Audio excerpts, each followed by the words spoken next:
దేవుని స్తోత్రం కలుగునుగాక.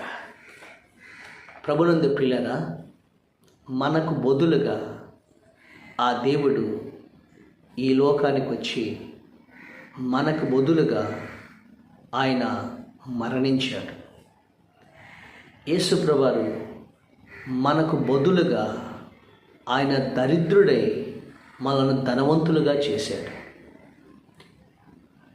ఆ దేవుడే మనం చేయలేని పని నా బిడ్డలు చేయలేరు, వీరేం చేయలేరు అని నువ్వు చేయలేని పని నీకు బదులుగా ఆ దేవుడు వచ్చి నీ కార్యం జరిగిస్తాడు.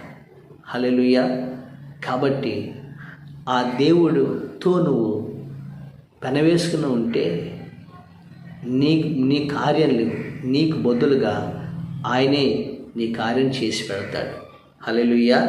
అమెరికా దేశంలో ఒక యుద్ధం జరుగుతున్న సమయం ఉంది, అంతర్యుద్ధం జరుగుతుంది.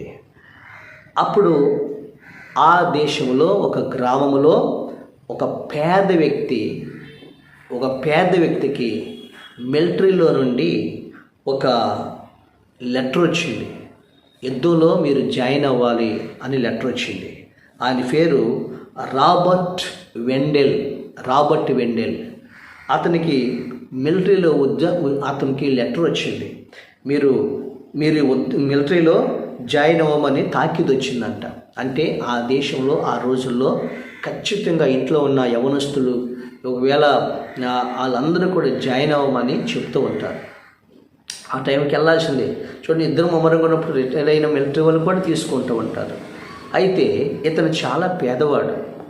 ఆ పేదవాడైతే ఇప్పుడు అతను ఖచ్చితంగా మిలిటరీకి వెళ్ళాలి, యుద్ధంలో పాలు పొందాల్సిందే, లేకపోతే ఆ గవర్నమెంట్ వారు ఊరుకోరు.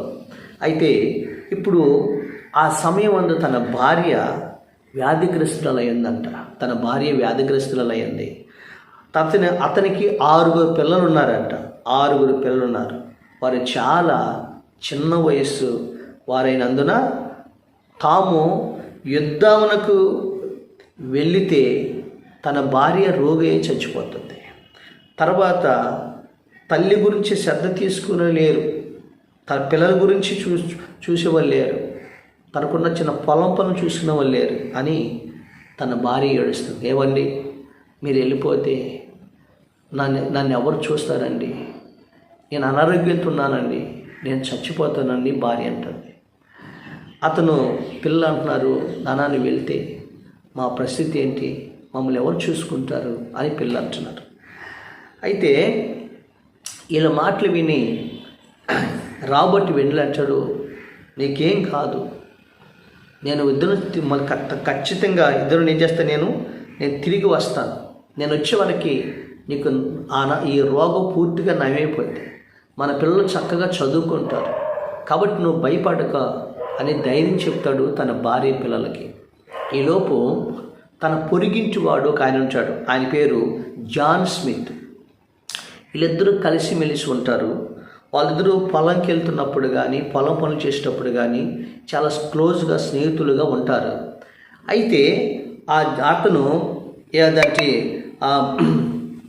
ఆ జాన్ స్మిత్ అన్న వ్యక్తి ఒకరోజు తన ఇంటికి వచ్చాడు. ఏం జరిగిందంటే అప్పుడు చెప్పాడు, నేను మిలిటరీలో జాయిన్ అవ్వాలని.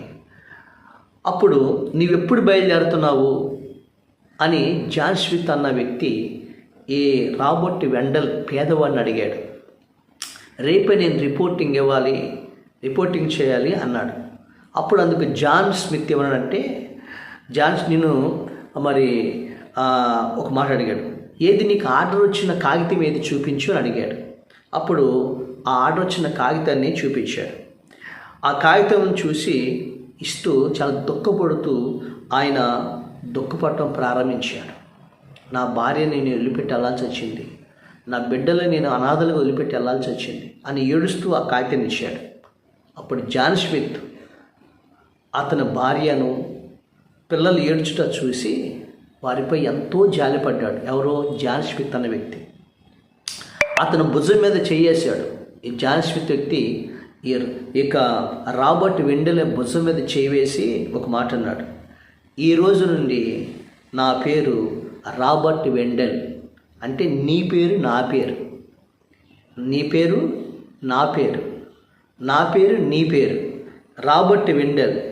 నేను ఆర్డర్ తీసుకుని నీ పేరు మీద నేను మిలిటరీకి వెళ్తాను. నీ పేరు మీద నేను ఎక్కడికి వెళ్తాను? మిలిటరీకి వెళ్ళి జాయిన్ అవుతాను. నా పశువులు, నా కోళ్ళు, పొలము నువ్వు చూసుకో. నేను తిరిగి వస్తే నువ్వు నాకు అప్పగించుదు. కానీ ఒకవేళ నేను తిరిగి రాకపోతే నా ఆస్తి, నా పొలాలన్నీ కూడా నువ్వే తీసుకో. నీవు నీ పిల్లలు సంతోషంగా ఉండండి. ఎందుకంటే నాకు వివాహం అవ్వలేదు. నేను చనిపోయినప్పుడు కూడా ఒంటరివాడిని. నేను చనిపోయినప్పుడు కూడా నా గురించి పట్టించుకునే వాళ్ళు ఎవరు లేరు. వెనకాల నా మీద ఆధారపడిన వాళ్ళు ఎవరు లేరు. కాబట్టి నువ్వు ధైర్యంగా ఉండు అని ఇక జాన్ స్మిత్ తన స్నేహితుడైనటువంటి ఈ పేదవాడితో చెప్తున్నాడు. హల్లెలూయా. అప్పుడు ఈ పేదవాడు తన భార్య పిల్ల ఎంతో కృతజ్ఞత కలిగి, నా నిమిత్తం నువ్వు వెళ్ళటం ఏంటి? నా నిమిత్తం యుద్ధంలో నీకు ఏదైనా జరిగితే అంటున్నారు, అయినా నష్టం లేదు, నేను వెళ్తున్నాను కదా, నీవు నీ భార్య పిల్లలు చక్కగా ఉండండి, ఆ వైద్యం చేయించు అని తన పొరిగింటి అటువంటి జాన్ స్మిత్ వీళ్ళ మీద జాలిపడి తన భార్య అనారోగ్యంతో ఏడుస్తున్నప్పుడు చూశాడు. తన పిల్లలు ఏడటం చూసి వాళ్ళపైన జాలిపడి ఈ రాబర్ట్ వెండెల్కి బదులుగా జాన్ స్మిత్ మిలిటరీలోకి జాయిన్ అయిపోయాడు. దురదృష్టవశాస్తు కొద్ది రోజుల్లోనే యుద్ధమునకి వెళ్ళిన నెల రోజుల్లోనే ఈ జాన్ స్మిత్ మరణించాడు. హల్లెలూయా. మరణించాడు. అతను మరణించాడు. ఆ విషయం వెండెలకు వార్త తెలుసండి. అతడు వెండెల కొరకు తన ప్రాణం అర్పించాడు. ఈ జాన్ స్మిత్ తన వెండెల కొరకు, తన స్నేహితుడి కొరకు ఏం చేశాడండి? తన ప్రాణం అర్పించాడు. ఆ వెండెలని ఆ జాన్ స్మిత్ ఈ వెండెల్ని, ఈ పేదవాడిని మరణం నుండి తప్పించి ఇతనికి బదులుగా అతను మరణించి ఇతని మరణం నుండి తప్పించి ఈ జాన్ స్మిత్ ఆస్తి అంతా కూడా ఈ పేదవాడనే వెండెలకి ఆయన ఇచ్చేశాడు. హల్లెలూయా. దేవుని స్తోత్రం. ఎంత అద్భుతమండి, ఎంత అద్భుతమండి. ఈ పేదవాడిని తన స్నేహితుడైన జాన్ స్మిత్ ఎంత కనికరించాడు, ఎంత జాలి చూపించాడు. తనకు బదులుగా తాను మరణించాడు. యుద్ధంలో తాను మరణాన్ని తప్పించాడు. ఈ పేదవాడిని ఆ జాన్ స్మిత్ తన ఆస్తిని, పొలాల్ని, కోలని, సమస్తాన్ని ఇతనికి అప్పగించాడు. అతను మరణించాడు. ఇదే 2000 సంవత్సరాల క్రితం జరిగింది. మన ప్రభు అయిన యేసుక్రీస్తు వారు మనకు బదులుగా ఆయన సిలువలో మన కోసం మరణించాడు. కొరింథీయులకు రాసిన మొదటి పత్రిక 15వ అధ్యాయం 3వ వచనం మనం చూసినట్లయితే, 3 నుంచి చదివినట్లయితే, యేసు ప్రభువారు మన పాపముల నిమిత్తం మనకు బదులుగా ఆయన సిలువలో మృతి నొందెను, సమాధి చేయబడను, ఆయన 3వ దినాన తిరిగి లేచెను అని రాయబడి ఉంటుంది. ఆయన యెషయా గ్రంథం మనం చూసినట్లయితే 53వ అధ్యాయం 5వ వచనంలో యెషయాను మన అతిక్రమలను బట్టి ఆయన గాయపరచబడ్డాడు, మన దోషాలను బట్టి ఆయన నలుగొట్టబడ్డాడు, మన సమాధానమైన శిక్ష అతని మీద పడింది, అతడు పొందిన దెబ్బల చేత మనకు స్వస్థత కలిగింది. అంటే మన దోషాలు బట్టి ఆయన మన మీద చెప్పబడిన శిక్షను బట్టి ఆయన మీద వేసుకున్నాడు. వేసుకుని మనకు స్వస్థతనిచ్చాడు, మనకు ఐశ్వర్యం ఇచ్చాడు, మనకి నిత్య జీవాన్ని ఇచ్చాడు, ఈరోజు మనకి రక్షణ ఇచ్చాడు, ఈరోజు యుగాలు ఉండే గొప్ప ఆధిక్యతను మనకు ఇచ్చాడు. ఈరోజు ఆ జాన్ స్మిత్ కోసం ఈ వెండెల్ అనే వ్యక్తి కృతజ్ఞత కలిగి ప్రతి సంవత్సరం జ్ఞాపకం చేసుకుంటాడంట. అతను నా కోసం మరణించాడు, నా పేదరికాన్ని పోగొట్టాడని. ఈరోజు ఒక మనిషి తన కోసం ప్రాణం పెడితే, ఆ ఒక్కడి కోసమే తన ప్రాణం పెడితే, ఈరోజు మనందరి కోసం మన పరమ తండ్రి అయిన దేవుడు తన కుమారుడిని యేసుక్రీస్తును పంపించి నా పాపముల కోసం ఆయన సిలువలో మరణించి ఆయన మరణం నుండి మనం తప్పించి నిత్య శిక్షను, నరకాన్ని తప్పించి ఈరోజు నిత్య రాజ్యాన్ని, పరలోకాన్ని ఇచ్చిన గొప్ప దేవుడికి మనం ఎంత కృతజ్ఞత కలిగి ఉండాలి, మనం ఎంత దేవుడికి ఆయనకు స్తుతులు చెల్లించాలి. ఈరోజు ఆ దేవుడు అంటున్నాడు, ఆయన ధనవంతుడయ్యుండి మన కోసం ఆయన దరిద్రుడయ్యాడు. హల్లెలూయా. ఈరోజు మన ధనవంతులుగా ఉంటే కారణం మన యేసయ్య మన కోసం దరిద్రుడయ్యాడు. ఈ రోజున ఆయన పరిశుద్ధుడై ఉండి మన పాపముల కోసం ఆయన పాపిగా ఎంచుకొని మనకు బదులుగా ఆయన శిలువలో మరణించాడు.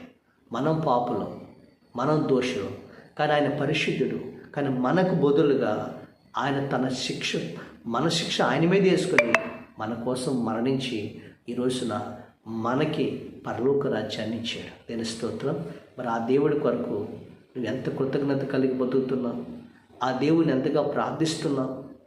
ఈరోజు ఆ దేవుని ఎంతగా ఆరాధిస్తున్నావు? నువ్వు ఆ ప్రభు కొరకు నువ్వు కృతజ్ఞత కలిగి ఉండు.